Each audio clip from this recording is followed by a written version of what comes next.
வணக்கம், நான் உங்கள் Shabtheena. Welcome back to Shabtheena's kitchen. இன்றைக்கி நம்ம கிச்சனில் பார்க்க போது சூப்பரான லஞ்ச் காம்போ எப்படி பண்ணுறது பார்க்க போகிறோம். அதாவது காலிஃப்ளவர் மிளகு வறுவலும் இதுக்கப்புறம் பீட்ரூட் சாதம். இந்த ரெண்டு ரெசிபியும் அல்டிமேட்டான ரெசிபி.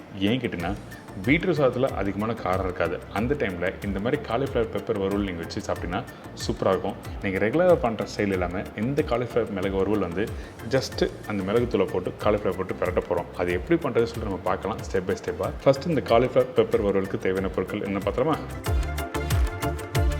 காலிஃப்ளவர் மிளகு வறுவலுக்கு தேவையான பொருட்கள்: முழு cauliflower 1 number, black pepper powder 1 tablespoon, வெங்காயம் 2 நம்பர், தக்காளி 1 நம்பர், காய்ந்த மிளகாய் 3 நம்பர், பச்சை மிளகாய் 2 நம்பர், முந்திரி பருப்பு 8லேருந்து 10 நம்பர், முழு சோம்பு 1/2 டீஸ்பூன், முழு கரம் மசாலா தாளிப்புக்கு தேவையான அளவு, மஞ்சத்தூள் 1/4 டீஸ்பூன், தனியா பவுடர் 1/2 டேபிள் ஸ்பூன், கருவேப்பிலை தேவையான அளவு, கொத்தமல்லி தேவையான அளவு, இடிச்ச பூண்டு 15 பல்லு, உப்பு தேவையான அளவு, எண்ணெய் சமைக்கிறதுக்கு தேவையான அளவு. இதாங்க இந்த ரெசிபிக்கு தேவையான பொருட்கள். இந்த காலிஃப்ளவர் மிளகு வறுவலுக்கு நம்ம என்ன பண்ணுறோங்கன்னா, ஃபஸ்ட்டு கடாயில் தண்ணி வச்சுருக்கேன். இந்த தண்ணி நல்லா கொதிக்கிட்டோம். அதுக்கு பிறகு கொஞ்சம் முழு கரம் மசாலா போட்டிருக்கேன். அதாவது ஒரு பட்டை, லவங்கம், ஏலக்காய், பிரிட்ஜ் இலை, இதுக்கப்புறம் உப்பு. அதுக்கு பிறகு கட் பண்ணி க்ளீன் பண்ணி எடுத்து வச்சுருக்கேன் அந்த காலிஃப்ளவரும் அந்த தண்ணியில் போடுறோம்.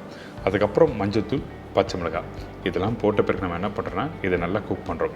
நீங்கள் நார்மலாக வீட்டில் காலிஃப்ளவர் பண்ணும்போது என்ன பண்ணுவீங்க, வெங்காயம்லாம் வதக்கி அப்படியே மசாலா போட்டு காலிஃப்ளவர் போட்டு கம்ப்ளீட் பண்ணுவீங்க. ஆனால் இந்த ரெசிபி பொறுத்த வரைக்கும் நீங்கள் மிளகு ஜஸ்ட்டு பிரட்டிக்கணும். அதனால தான் வறுவல் சொல்லி சொல்கிறோம். ஸோ இந்த மாதிரி ரெசிபிக்கெலாம் ஸ்டெப் பை ஸ்டெப்பாக இந்த மாதிரி தான் பண்ணணும். அதனால் நம்ம என்ன பண்ணுறோம், இந்த காலிஃப்ளவரை கரெக்டாக வேக வச்சு எடுத்துகிறோம். அதே டைமில் இந்த காலிஃப்ளவர் மேஷ் ஆகக்கூடாது. இப்போ ரெடியான இந்த காலிஃப்ளவரை அப்படியே எடுத்து இன்னொரு தட்டில் வச்சிடறோம். இதுக்கப்புறம் தாளிப்பு போட்டு இந்த காலிஃப்ளவரை நம்ம டாஸ் பண்ண போகிறோம். அதனால் நம்ம என்ன பண்ணுறோம், ஒரு அகலமான ஒரு கடாய் எடுத்துக்கோங்க. இந்த கடாயில் தேவையான எண்ணெய் ஊற்றிருக்கேன். எண்ணெய் சூடான பிறகு கொஞ்சம் சோம்பு, இடித்த பூண்டு,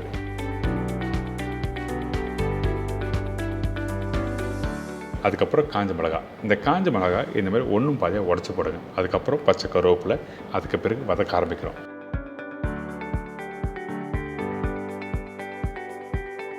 கொஞ்சம் அந்த பூண்டு லைட்டாக வதங்கி வர டைமில் நம்ம என்ன பண்ணுறோம், இந்த முந்திரி பருப்பு போடுறோம். நார்மலாக வந்து இந்த மாதிரி ரெசிபிக்கு நிறைய பேர் வீட்டில் முந்திரி பருப்பு போட மாட்டேங்க. ஆனால் முந்திரி பருப்பு நீங்கள் போட்டு லைட்டாக வதக்கிட்டு அடுத்த ஸ்டேஜ் போகும்போது என்ன ஆகிட்டுனா, அந்த மசாலாவோட அந்த முந்திரி பருப்பு எடுத்து சாப்பிடும்போது டேஸ்ட் நல்லாயிருக்கும், கொஞ்சம் காரமாகவும் இருக்கும். அதனால தான் முந்திரி பருப்பு போட்டிருக்கேன். இதுக்கப்புறம் கட் பண்ணி வச்சுருக்க இந்த வெங்காயம். இந்த வெங்காயம் நீங்கள் 1/2 கட் பண்ணி ஸ்லைஸ் பண்ணியும் போடலாம், அப்படிலாம் இந்த மாதிரி ரஃப்பாக கட் பண்ணியும் போடலாம். இப்போ இந்த வெங்காயம் வதங்குற பக்கம் என்ன கேட்டால் கரெக்டாக ஒரு 50% அளவுக்கு, அதாவது பாதி வெக்காடு சொல்லுவாங்களே அந்த மாதிரி 50% அளவுக்கு வதக்கிட்டு அதுக்கு பிறகு இஞ்சி பூண்டு பேஸ்ட்டு போடணும். நீங்கள் நல்ல வெங்காயத்தை வதக்கிட்டு அதுக்கப்புறம் இஞ்சி பூண்டு பேஸ்ட்டு போட்டிங்கன்னா கண்டிப்பாக பெப்பர் போடுறதுனால டேஸ்ட் மாறும், உங்களுக்கு பிடிக்காது. இப்போ இஞ்சி பூண்டு பேஸ்ட்டும் போட்டாச்சு. இதுக்கப்புறம் நல்லா மிக்ஸ் பண்ணிட்டு கொஞ்சமாக மஞ்சத்தூள்,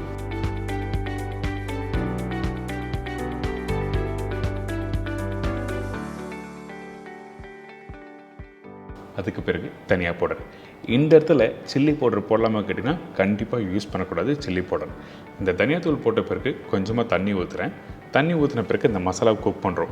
அதாவது அந்த தனியாத்தூள் வேகிறதுக்கு தேவையான தண்ணி ஊற்றினா மட்டுமே போதும், அதிகமான தண்ணி வேண்டாம். இதுக்கப்புறம் நம்ம என்ன பண்ணுறோம் கேட்டிங்கன்னா, நான் சொன்ன குவான்டிட்டி மிளகுத்தூள் இருக்குது பார்த்தீங்கன்னா, அதில் 1 டேபிள் ஸ்பூன் மிளகுத்தூள் போட்டிருக்கேன்.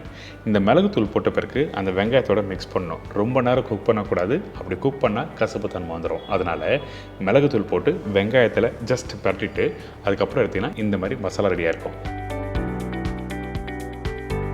அதுக்கு பிறகு வேக வச்ச அந்த காலிஃப்ளவர் இதில் போடுறோம். இதுக்கப்புறம் கொஞ்சம் கொத்தமல்லி, அதுக்கப்புறம் பொடிசாக கட் பண்ணி வச்சுருக்க தக்காளியும் நீங்கள் எடுத்து உடனே போட்டுக்கூடாது. இந்த தக்காளி வந்து ஜஸ்ட்டு கலர்ஃபுல்லாக இருக்குன்னு சொல்லிட்டு தான் போடுறேன், வேறு எதுவுமே இல்லை.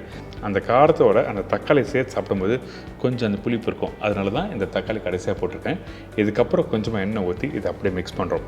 எண்ணெய்னா 1 டேபிள் ஸ்பூன் எண்ணெய் போட்டால் போதும். கடைசியாக மீதி உள்ள மிளகுத்தூளை போட்டு நல்லா பரட்டி எடுத்திங்கன்னா ஒரு சூப்பரான காலிஃப்ளவர் மிளகு வறுவல் ரெடி.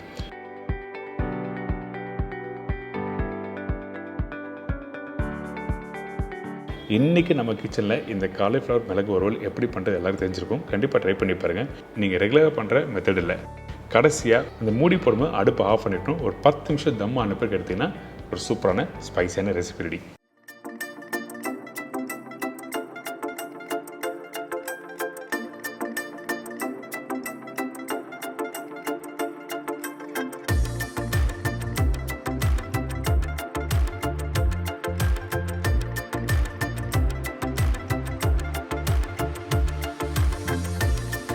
இது தொடர்ந்து ஒரு சூப்பரான பீட்ரூட் சாதம் எப்படி பண்ணுறது பார்க்க போகிறோம். எல்லாருக்கும் பீட்ரூட் சாதம் பண்ண தெரியும். ஆனால் இந்த இடத்துல சின்ன வெங்காயம் போட்டால் என்ன பெனிஃபிட், காஞ்ச மிளகாய் நிறைய போட்டால் எப்படி இருக்குன்னு சொல்லிட்டு தெளிவாக வீடியோவில் பார்க்கலாம். இப்போ இந்த ரெசிபிக்கு தேவையான பொருட்கள் என்ன பார்த்தலாமா? பீட்ரூட் சாதத்துக்கு தேவையான பொருட்கள்: வேக வச்ச சாதம் 1 பவுல், பீட்ரூட் 1/2 கிலோ, வறுத்த வேர்க்கடலை 4லேருந்து 5 டேபிள் ஸ்பூன், சின்ன வெங்காயம் 50 கிராம், பூண்டு 15 பல்லு, காய்ந்த மிளகாய் 8லேருந்து 10 நம்பர், சீரகம் 1/2 டீஸ்பூன், கடுகு 1/4 டீஸ்பூன், பெருங்காயம் 1/4 டீஸ்பூன், மஞ்சத்தூள் சிறிதளவு, உப்பு தேவையான அளவு, நல்லெண்ணெய் சமைக்கிறதுக்கு தேவையான அளவு. இதாங்க பீட்ரூட் சாதத்துக்கு தேவையான பொருட்கள். இந்த சாதம் குக் பண்ணுறதுக்கு நல்ல ஒரு பெரிய கடாய் எடுத்துக்கங்க. இதுக்கு பிறகு தேவையான அளவுக்கு எண்ணெய் ஊற்றுறோம். அந்த எண்ணெய் சூடான பிறகு கடுகு போடுங்க. கடுகு நல்லா பொரிஞ்சு வர டைமில் அதுக்கப்புறம் சீரகம் போடுறோம். அதே டைமில் இந்த காஞ்ச மிளகாய் போடுறேன். இந்த காஞ்ச மிளகாய் நான் சொன்ன குவான்டிட்டியை சின்ன கட் பண்ணிவிட்டு உள்ளே இருக்க விதையை எடுத்துருங்க. இந்த காஞ்ச மிளகாய் போட்ட பிறகு 1 செகண்ட் லைட்டாக அந்த எண்ணெயில் சூடாகட்டும். இதுக்கப்புறம் சின்ன வெங்காயம்,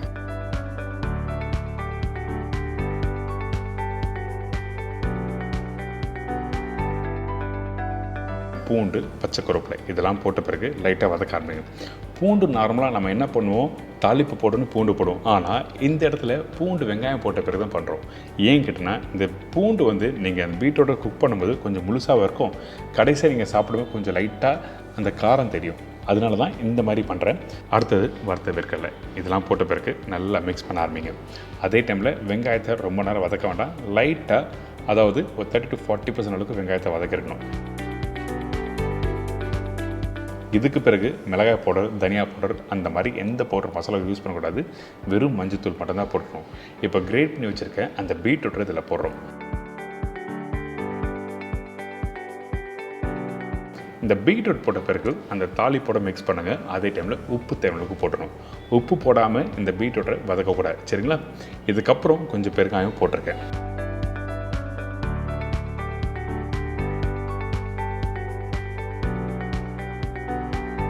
இதெல்லாம் போட்ட பிறகு நல்லா மிக்ஸ் பண்ணி அந்த பீட்ரூட்டை வேக விடுங்க.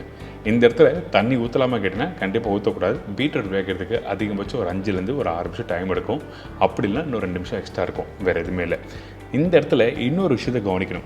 நீங்கள் எந்த அளவுக்கு ரைஸ் போடுறீங்களோ அதோட அளவு அதிகமாக இந்த பீட்ரூட் இருக்கணும். அதாவது 60% பீட்ரூட் போடுங்கன்னா 40% அளவுக்கு நம்ம என்ன பண்ணுறோம், ரைஸ் போட போகிறோம். நிறைய பேர் என்ன பண்ணுவாங்க, ரைஸ் அதிகமாக போட்டுருவாங்க, பீட்ரூட் கம்மியாக போடுவாங்க. அப்படி போட்டோன்னா உண்மையாகவே அந்த பீட்ரூட்டில் இருக்க சத்து உங்களுக்கு கிடைக்காது, அந்த ரியல் டேஸ்ட்டும் கிடைக்காது. இப்போ ஒரு மூடி போட்டு ஓப்பன் பண்ணி பார்த்தீங்கன்னா இந்த மாதிரி பீட்ரூட் நல்லா வெந்திருக்கும். அதுக்கு பிறகு இந்த சாதத்தை நம்ம போடுறோம். இந்த இடத்துல பாஸ்மதி ரைஸ் போடலாமல் கேட்டிங்கன்னா கண்டிப்பாக போடலாம், ஒன்றும் தவறுதில்லை. ஆனால் என்னோடய சஜஷன் இந்த பொன்னி ரைஸ் போட்டு மிக்ஸ் பண்ணால் அந்த ரியலாக அந்த டேஸ்ட் உங்களுக்கு நல்லாயிருக்கும் சாப்பிட்றதுக்கு. அதனால தான் இந்த மாதிரி பொன்னி ரைஸ் போட்டிருக்கேன். இந்த சாதத்தை அப்படியே மேலோட்டமாக நல்லா மிக்ஸ் பண்ணிவிட்டு அதுக்கப்புறம் கொஞ்சம் கொத்தமல்லி போட்டு ஃபினிஷ் பண்ணால் ஒரு சூப்பரான பீட்ரூட் சாதம் ரெடி.